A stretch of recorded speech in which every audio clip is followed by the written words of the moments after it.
Well, hello, hello, hello. And how are you? I am certainly excited to be back. I guess y'all said, well, wait a minute, we see the chair. Where's she at? I had to go and get my mug and my coffee that was in there just shouting and carrying on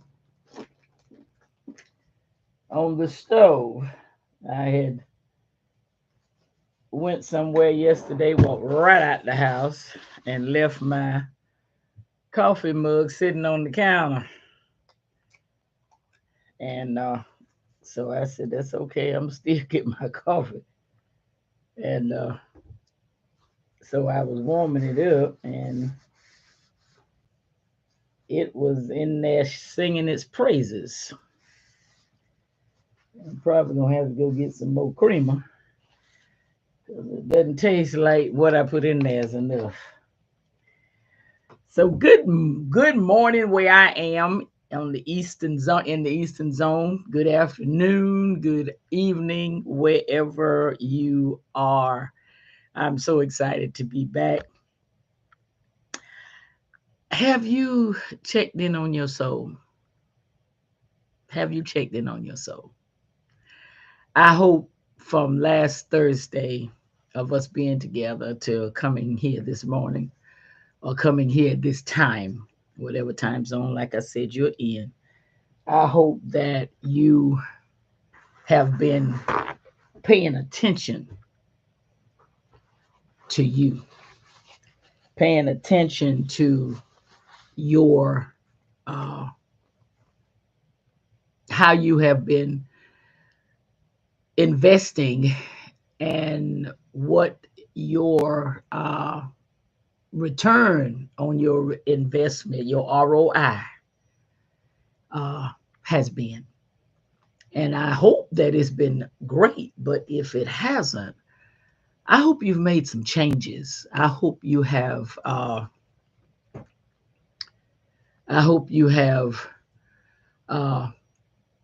made some adjustments to your thought, to how you interact, because your investment of time and support and energy, you're not going to get that back. That's gone. And if your return on that time and that energy uh, is not where it needs to be, then you might need to uh, kind of look into that. You know what I'm saying? So I want you to walk with me today, tomorrow, and Thursday on checking in your on your soul. Because let me tell you what's going on. When you're doing so much investment, you remember we talked about tunnel vision last week. You're so focused on what you are investing and making sure you're loving right and doing right and being the right partner and being the right spouse and being the right BFF and even being the right parent to the best of your ability. Not perfect, but focused on being that. Um, you get in that tunnel vision and you're not paying attention to your ROI, your return on your investment. And it you don't realize it because you're so focused on what you're doing, your investment. You're not looking at the depletion. You're not looking at how you are low on energy, how you are lacking in making sure that your uh your activities and your agenda gets completed. So, we talked about changing our glasses. Take off tunnel vision glasses and put on peripheral vision glasses, which will cause you to check your soul and check your return on your investment. I'm Shauna Grace, and I'm a certified life coach, and I love dealing with personal development and relationships, because if you don't get personal development right, they ain't no need even talking about a relationship of any kind, because you are not right. Your soul is not together. Okay. And so, what you have to do is know that it's your responsibility to investigate your return on investment. Warren Buffett, one of the major billionaires, checks on his investment all the time. All the time. You get me? He checks on it all the time. Why? Because he's got to stay conscious of what investment is not working and may mess up his other investments. So he know to either pull it and put it somewhere else, or find out how better to make this work. This is a daily thing for him. Not once a week, once every 2 weeks, once a month.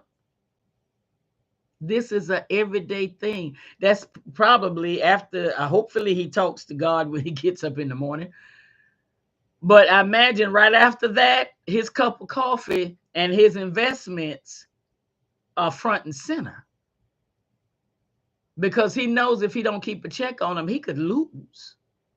And it's the same thing with you on your investment of life, love, support, energy, and yes, your finances. If you don't take a daily inventory.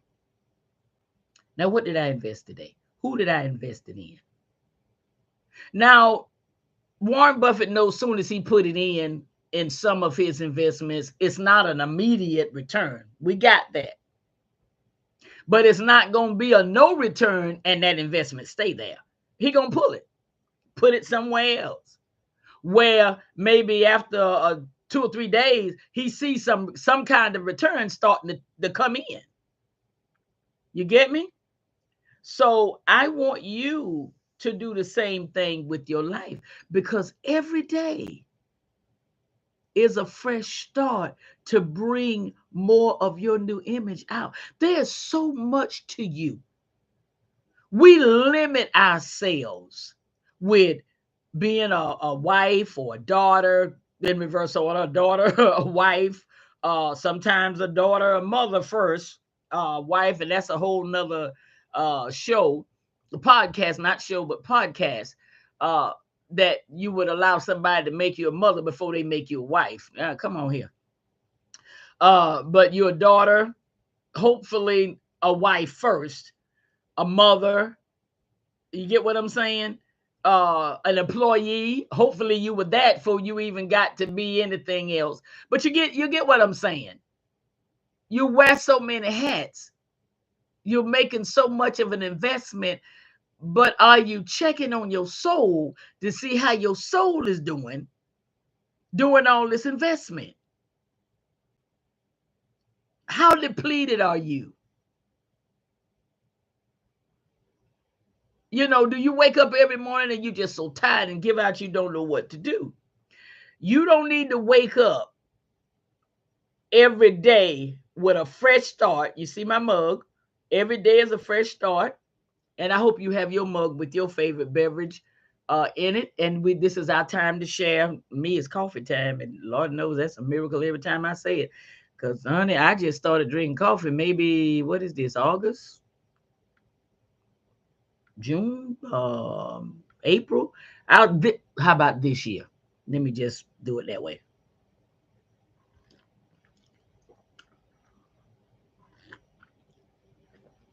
This year. I just started drinking coffee this year. So it's a miracle. Woo! I love to smell it, love to make it. Some of y'all may have heard me say it. on maybe other podcasts that I have had that I'm on. But I couldn't stand to drink it. But my daughter got me hooked from the creamer. That's how I got on to drinking coffee. Anyway, back to our investment. You've got to check on your soul, because when you do so much investing and there's no return on it, you're not even paying it any mind, but your soul is getting weary. You wonder why all of a sudden you're agitated and your patience is short and you don't have uh look like your time is not uh what's the word I'm looking for, managed like it needs to be. All these types of things. Because why? You are not paying attention to your investment. You're not. You're just investing and going on and being happy and keeping everybody going, and your soul is wanting some ROI and it's not getting it, and you don't understand, why am I so agitated? Why am I short tempered? What in the world wrong with me? What's wrong with you is that there's been no return on your investment. Excuse me. There's no return on it. And that's not good.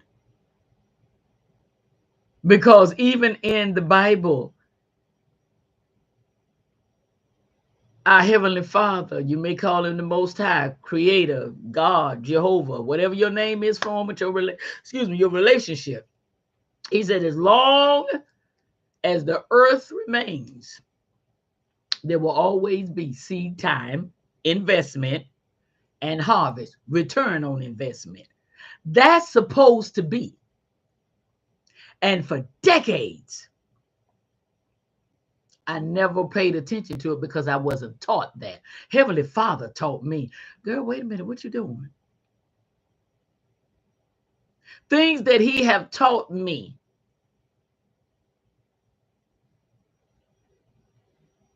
were things that I should have been taught growing up that I was not. I was raised by old parents. You would think by the time I got up in my adulthood, good Lord, they were on up in age. And they were born in an era where adults didn't talk to children. Children talk to children, adults talk to adults. So a lot of things I should have gotten, I did not get in terms of life. I was always taken care of. Don't know what lights. I didn't understand a lot of things that a lot of people go through until I became an adult and got out on my own. And then I knew what lights out and no food and get running out of gas and all this kind of stuff. I learned. I walked that road. Thank God I don't have to worry about it now. But I did walk that road. But these things that I'm sharing with you were things I should have known as a child. Growing up, getting in my teenage years, especially 16, 17. I got my first job at 15. I was 15 years old when I got my first job. Because back then, they would hire 15-year-olds. I was 15 years old when I got my first job. My parents should have started talking to me right then.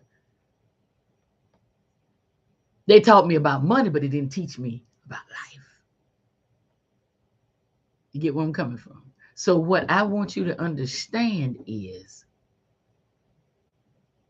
that I myself am able to tell you because my Heavenly Father has taught me. And I pay attention now. Now, I don't let that. Last week we talked about when you look and you see there's no return on investment and all this investing that you've done, and then you look around and there's no return. Don't let it get you hard. I went through that phase too. I put everybody in the same boat. I wasn't doing nothing for nobody. I ain't helping nobody. It's over. Because if one do it, everybody's like that. And that wasn't true.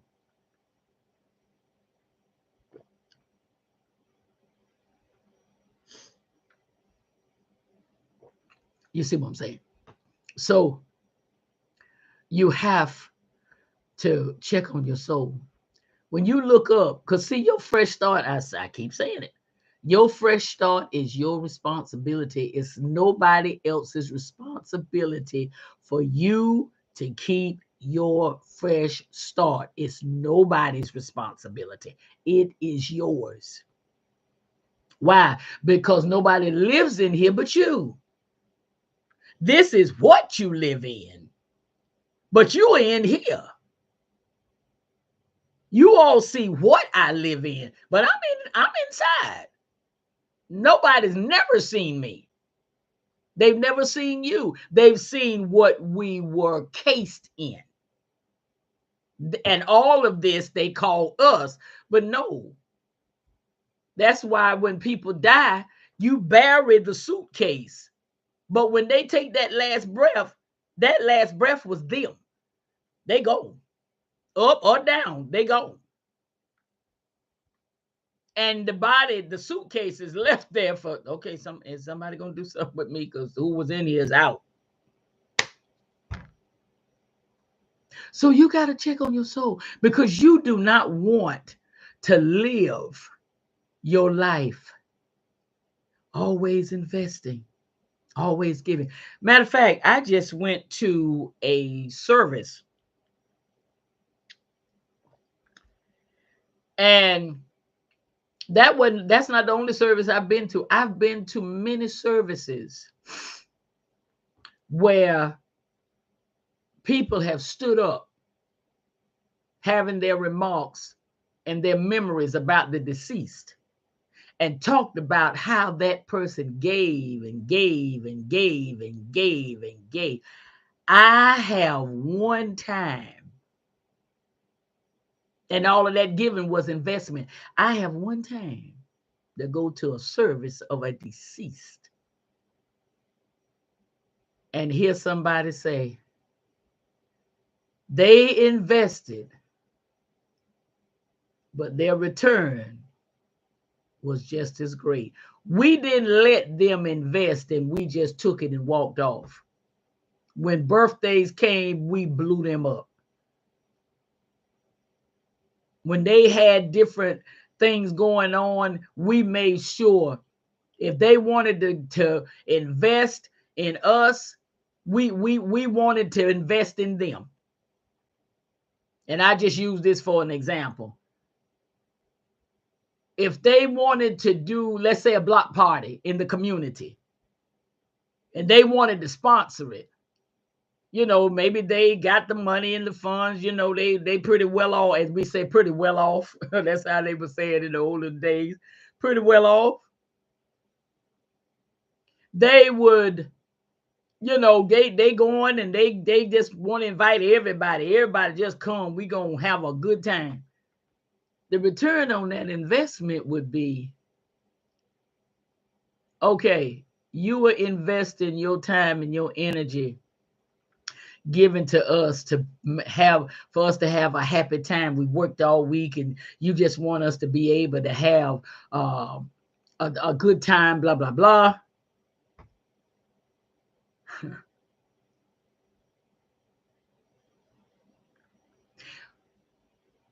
We're going to make sure, okay, we'll go to the grocery stores and see if they will contribute.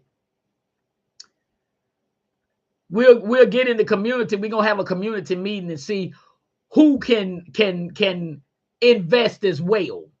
That's the return what's the return that you don't have to pull thousands of dollars out of your pocket to do this block party, but the folks see what you want to invest, and they're giving a return on it by not letting you have to do all of that alone. They got their 1,000 too.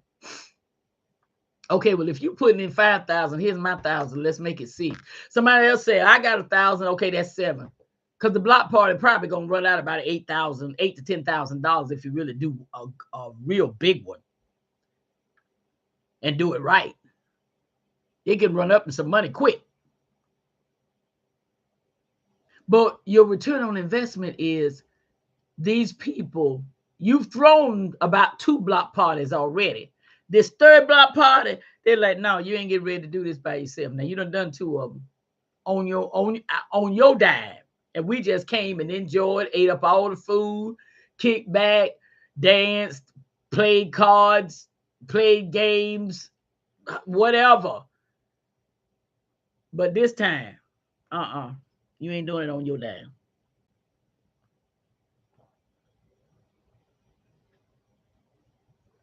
We gonna do it on our dime, which means, okay, we want you now. You've been kicking out the whole $10,000.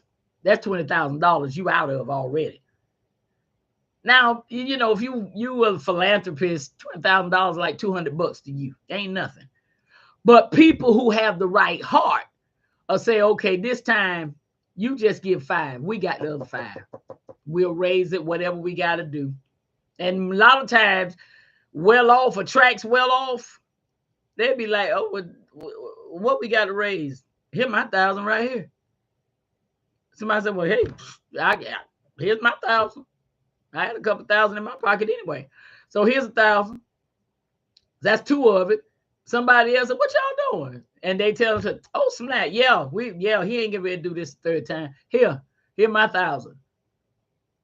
Somebody else comes up with their 1,000. Somebody may come up, 2 people may come up and say, well, I don't have 1,000, but I got 500. Here's my 500. Somebody said, well, I got the other 500. That's another 1,000. You get what I'm saying? What is that? That's a return on your investment that people are not just taking. They recognize your investment and they say, okay, now this time, we're going to get some return here. We can't kick out $10,000 like you can, but you just kick out 5. We have got 5,000 we can kick out.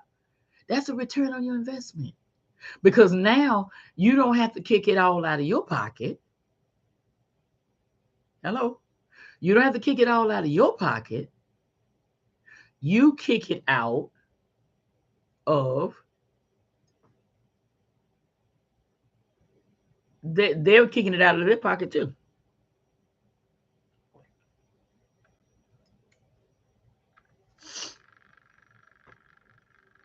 So that's what I'm saying.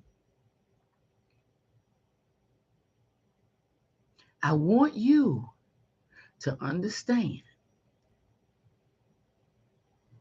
that you need to do what you need to do to make sure your soul is all right. I don't want you to get hard. I don't. Because let me tell you something. It can mess you up bad. And sometimes you cannot pull yourself back.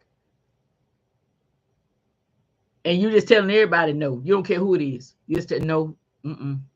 Okay. And they like, but I know you got it. First of all, what I got ain't none of your business. Second of all, I done given. I done made so many investments, and what have I gotten for it? No. Excuse me. And there are people that will take, and will not give. Will not. So what do you have to do? You have to know who you are, not let it make you hard, but keep a check on your soul. You got to. You got to keep a check on your soul, baby. You've got to keep a check on your soul. Because if you don't,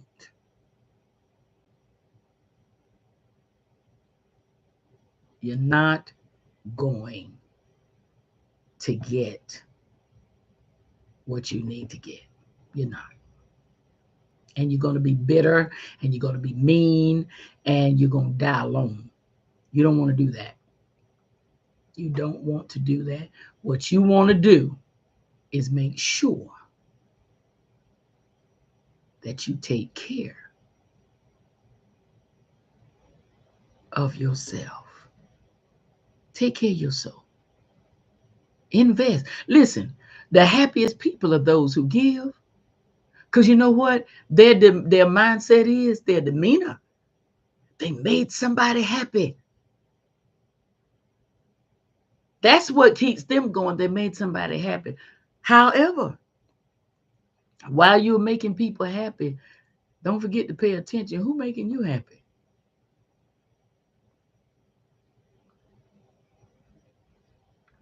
Because at some point now, hear me good. At some point, you remember we talked about Jesus cleansing those 10 lepers, and then but one come back. And what was his first thing out of his mouth? Where the rest of them? I didn't just, oh, you the only one got healed. The rest of them didn't get healed.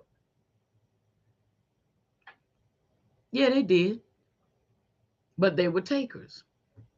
The one that came back knew how to reciprocate. And I'm telling you, you need to know how to keep your soul from getting hard where you help nobody, but at the same time,